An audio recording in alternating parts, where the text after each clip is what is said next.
এত সুন্দর গাইস, আমি পিৎজা বানিয়েছি যে চাকু দিয়ে কাটা গেল না, এবং কাঁচি দিয়ে কাটা হচ্ছে। নমস্কার বন্ধুরা, আমি পারমিতা। আজকে আমি নিয়ে চলে এসেছি পিৎজা বানানোর একটা ভিডিও। আমি এর আগে বাবার কালে কোনোদিনও পিৎজা বানাইনি, আদির আবদারে পিৎজা বানাতে বসেছি। জানি না কেমন হবে।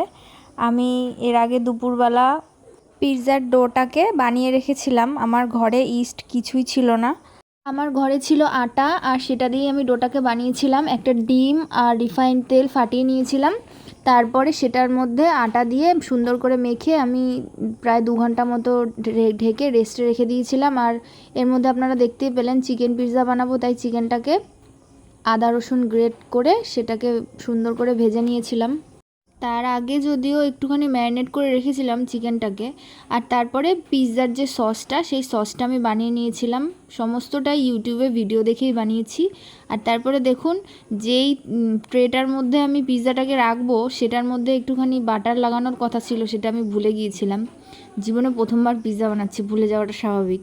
তাই জন্য আমি ওটাকে আবার তুলে বাটার লাগিয়ে তারপরে ওটাকে আবার সেট করলাম কাঁটা চামচ দিয়ে ফুটো করে। এখন চিজটাকে দিয়ে নিচ্ছি, দিয়ে এবার সুন্দর করে সাজিয়ে নেব।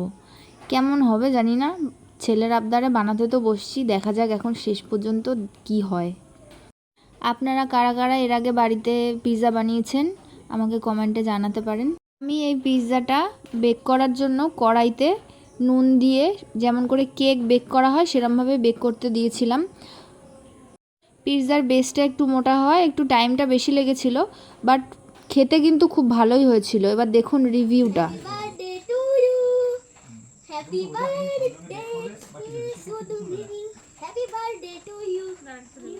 এত সুন্দর গাইস, আমি পিৎজা বানিয়েছি যে চাকু দিয়ে কাটা গেল না, এবং কাঁচি দিয়ে কাটা হচ্ছে। খাওয়ার পর একদম খেয়ে যাচ্ছি।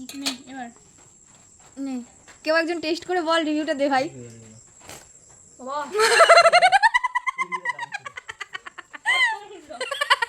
খাওয়া যাবে না এটা। রিভিউটা ভালো ছিল। খেয়ে দেখুন। আরে বল। না ভালো। আদি খেয়ে বলো। আদি ঠিক আছে ঠিক আছে ঠিক আছে ঠিক আছে। বা দেখি আমি একটু চিজ, আমি একটু চিজ তো মাটি দিয়ে তৈরি। আমি পিৎজাটা কষ্ট করে বানালাম, কিরকম হয়েছে সেটা বল। হ্যাঁ সেটা তো ভালো হয়েছে। ভালো হয়েছে, তুই কট করে উঠছিস। শুধু কট করে উঠছিস। ভালো।